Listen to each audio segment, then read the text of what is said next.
Okay, welcome back to the People's Mirror. First things first, we just want to say thank you so much to all our viewers, all our subscribers. If you've been watching the People's Mirror, thank you so much for being part of this journey. You have enabled us hit the 1,000 subscriber mark, and we are so much grateful to all our viewers and all our subscribers.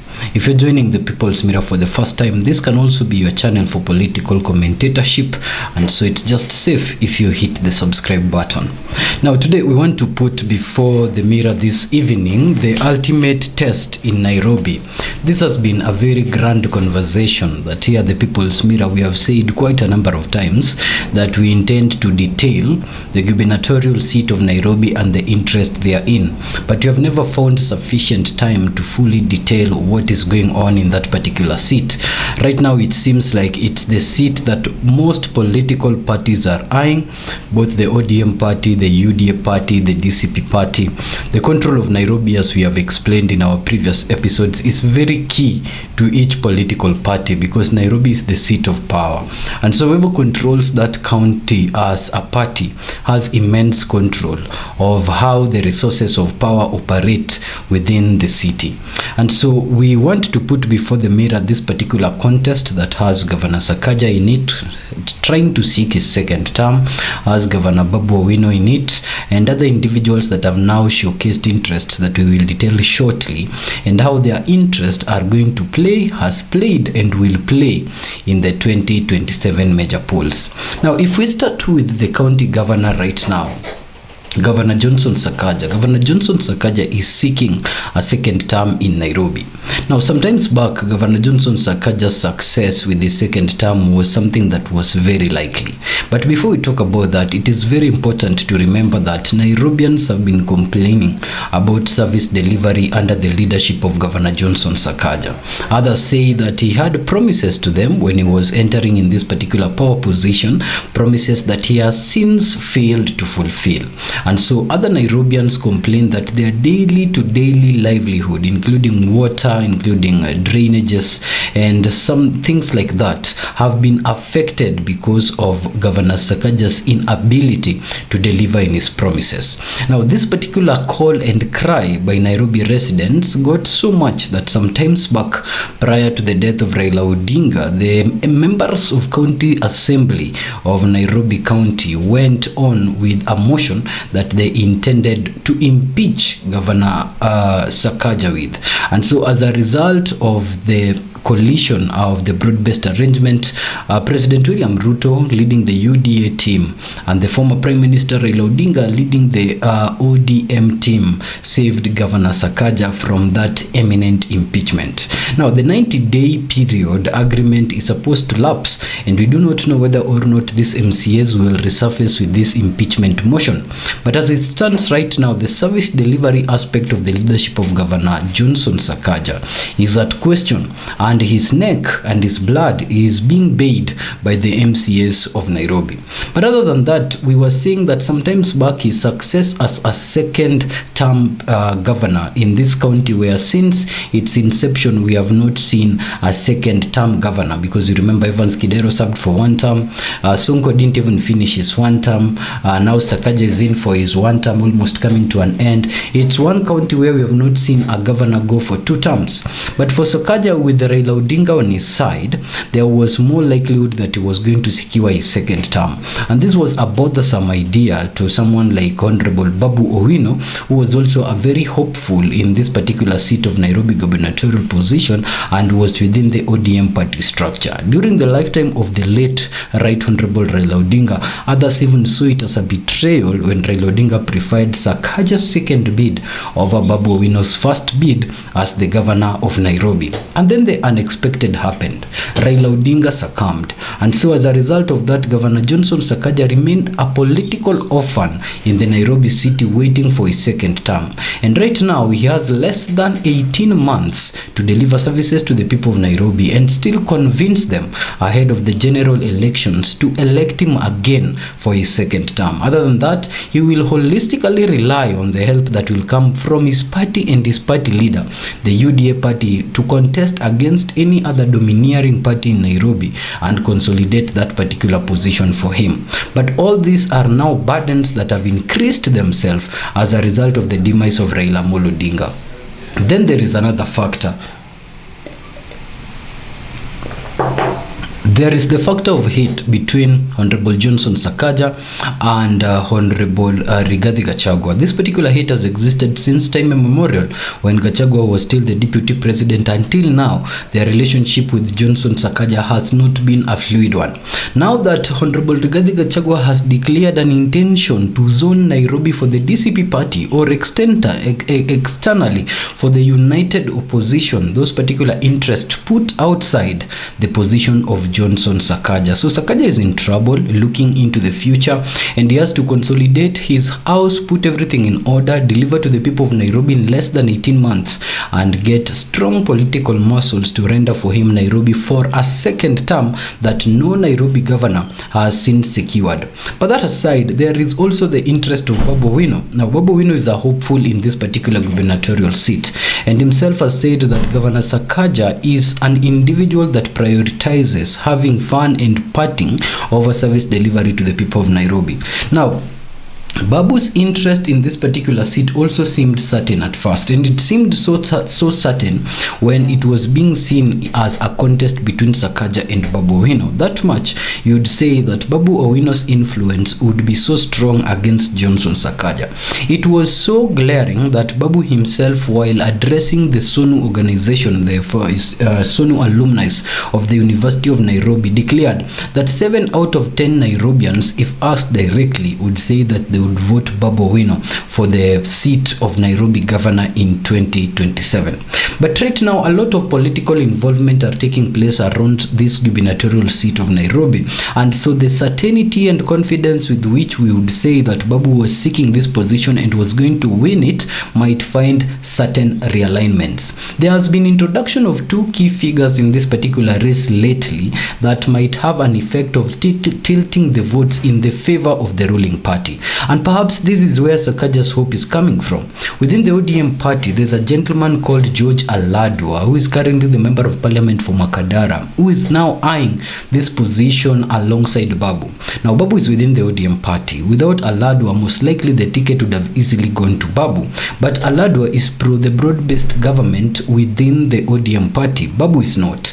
And so if the determinants of how this party ticket will be the officials who are in the broad-based arrangement or who support it, then the ticket will most likely go to Aladwa. But if it will be a fair competition in Nairobi, where the ticket will be contested democratically under the ODM party, then the ticket will most likely go to Babu. But we know how the political party system works. Certain times how party tickets are handed over is a political issue in itself. And so when the ODM party decides to give Aladwa the ticket over Babu, then that will destroy Babu's whim in the city. It does not mean that it will affect Babu's win, but that it will negate Babu's win rather, but it will have a direct effect on Babu's win. Then there is another gentleman, Moses Kuria. Now, Moses Kuria left the government some times back, but Moses Kuria has been an individual that you would say is being used to sometimes separate or tilt votes a particular way. Case in point is Mbeere North.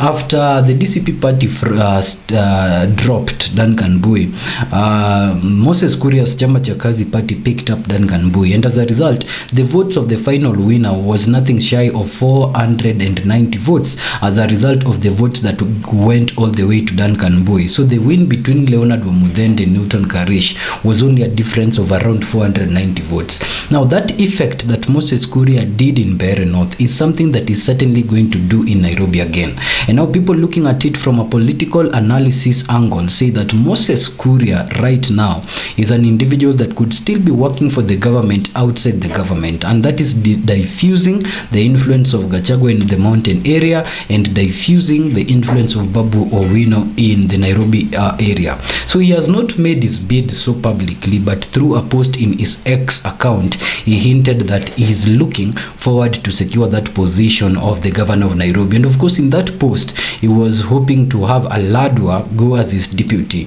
Mr. George Aladwa now has said that he's not going to deputize anyone, and under the ODM ticket is also going to seek the Nairobi seat. There are also other individuals like James Gakuya, who has been putting posters around the Nairobi area asking people to take votes and of course vote him as a governor in 2027. We have other individuals like Mr. Nyakera from the DCP party, who was the former chairperson of the KEMSA Institute, and right now KEMSA as an institution, and right now is also a hopeful in that seat. And Mr. Nyakera actually said that while Gachagua was wooing the likes of Babu Owino and Sifuna to join the camp of the DCP party, of course Mr. Nyakera did not take it positively, saying that he did not contest them coming to the party, but then the party ought to have also considered the loyalty of its insider members. Of course, that was coming from a position that if Babu is welcomed and Mr. Nyakera is also eyeing the position as a gubernatorial candidate, then the welcoming of Babu in the DCP would have affected his interest.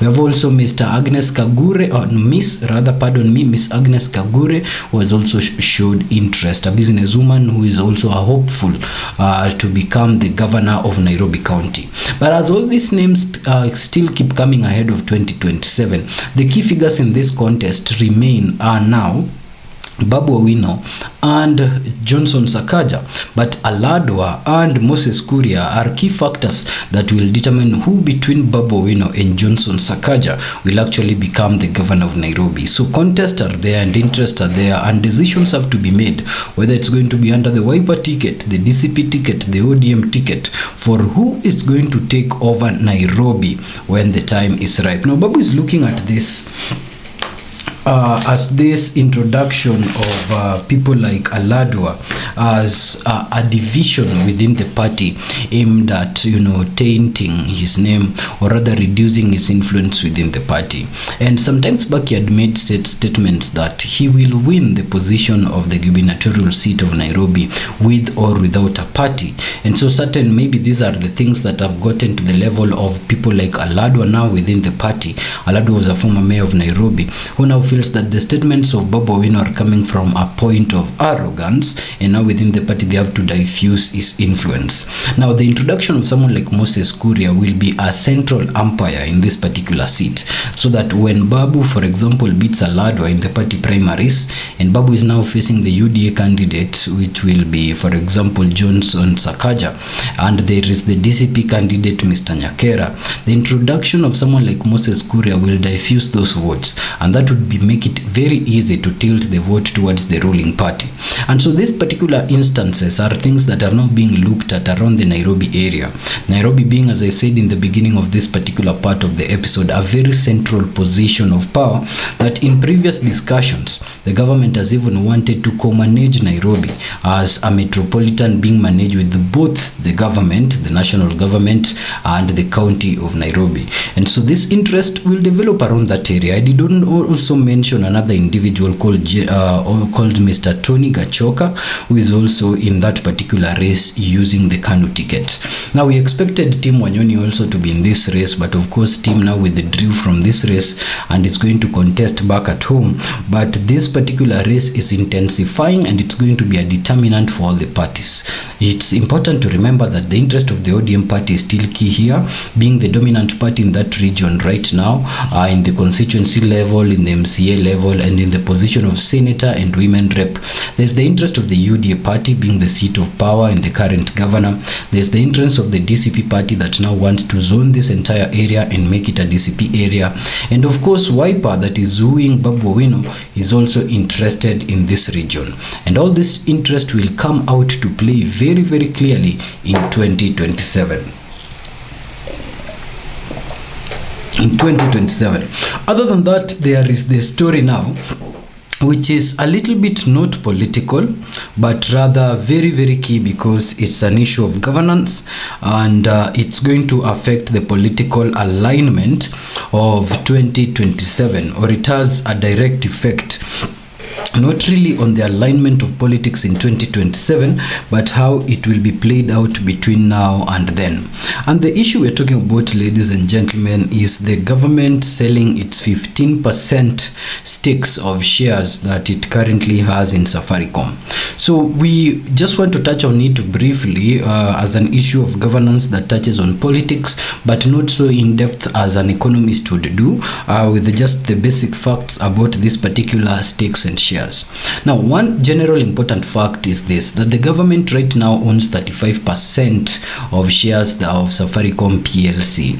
And so if the government intends to sell 15% of these shares, then the government will only be holding 20% of those particular stakes, leaving Vodafone, which currently owns under 45% of those shares, to own over 55% of those shares, and government will now own 20% of those shares, coming third after 25% of those shares will be jointly owned by institutions and the public sector. So now the amount that the government intends to sell out, which forms the part of this 15% stakes, is about 6 billion shares. So the issues around it are really political and economical, but we'll start with just the figures, then we touch on its political importance. Now the government is saying that they want to sell these particular shares, which are 6 billion shares, to the general public and keep their stake of 20% within Safaricom, and they will take the funds that they will get from the sale of this 15% share stake to the National Industrialization Fund. Now, there are two things here. The first thing is the issue of the pricing that the government is negotiating this sale upon. The government wants to sell this particular shares at 34 Kenyan shillings for all the 6 billion shares. But now, other economists, including Ndindi Nyoro, who was in the budgeting committee, has since commented on this particular pricing, and they're saying that the government is taking a raw deal from Safaricom because the amount that the government intends to sell these shares for, being 34 Kenyan shillings, falls way below the amount that the shares of Safaricom were being sold in 2021. Essentially, the price of shares from 2021 to now has since increased, and so if the amount that Safaricom was selling in 2021 was something between 41 to 43 Kenyan shillings, and now in 2025 the government wants to sell away their shares at 34, Ndindi Nyoro and other economists feel like either the government has an interest, something is going on, or there is foul play, or there is incompetence, or all that is in play. And so now the CS for Treasury, because this sale is going to be effected by the National Treasury, has been on the media tour trying to explain to Kenyans how they arrived at this particular figure. And on the figure specifically, the good CS has explained that this is still a negotiating level, and they have not since agreed that that will be the figure. They were just opening up to the general public so that the public can know that they are selling 15% of the 35% stake that the government has on Safaricom. Another thing into play is, where is this fund going? And that's the question that most people have been asking. Why has the government decided at this point to sell 15% of its shares? What is the play, or why is this sale necessary right now?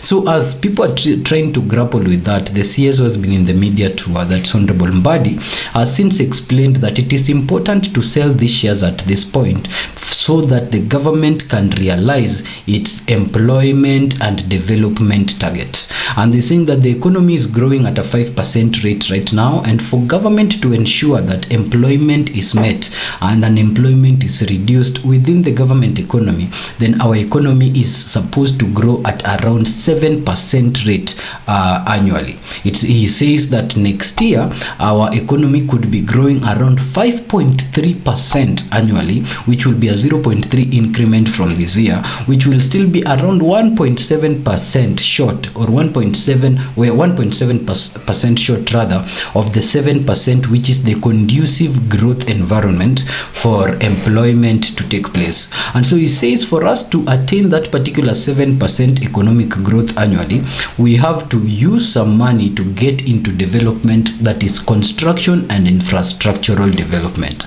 And so to sustain construction and infrastructural development, we need to sell our shares in Safaricom, take this money into the industrialization fund, open up roads into the interior, or open up construction of anything, and create job opportunity for for Kenyans in a bid to grow our economy from a 5 to 5.3% to a 7% conducive environment for growth in Kenya. So this explanation on figures and conducive growth is good on paper and on explanation, but does not really put to stop the question that most Kenyans are asking, that why are these particular shares, which forms part of 15% of the government stake, being shared right now? Who is going to buy them? Will they be open to the general public to buy again? So those are the questions around it, and Kenyans are waiting to see now that the good CS said that they are in the foundational stage, how this plays out in the rest